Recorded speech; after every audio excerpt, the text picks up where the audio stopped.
80 years ago today, World War II came to the Panhandle's doorstep. On June 29, 1942, a German submarine or U-boat sank the H.M.S. Empire Mica about 20 miles off the coast of Cape San Blas.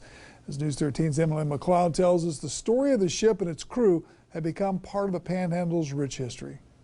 The H.M.S. Empire Mica was on its way from Texas to Great Britain with a shipment of fuel for the Royal Air Force. There was actually a lot of U-boat activity in the Gulf of Mexico. As you think about the supply chains to fight the war in Europe, all of these goods and services and supplies, a lot of them came down the Mississippi River.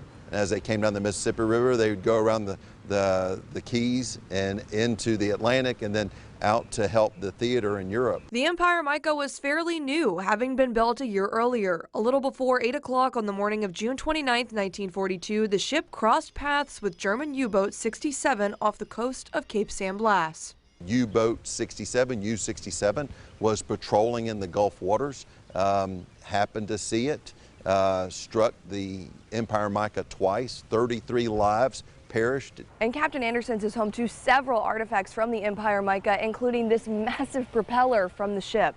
It turns out the prop really wasn't the technology needed for today's vessels, so it was basically a big piece of scrap metal. So we saw the opportunity to buy it from Captain Reinhardt and post it as kind of a tribute and a memorial to those who served in the Gulf in various capacities and our role that we contribute to supporting the effort in the European theater.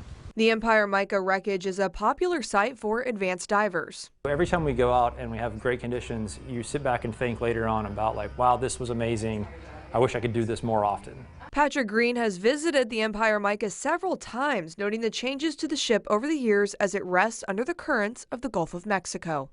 So I've been diving it for about 30 years now. So I've seen it when it was still upright and completely intact. To watched a few selections collapse, and now it's collapsed all the way so that it's a lot of just stacked metal debris.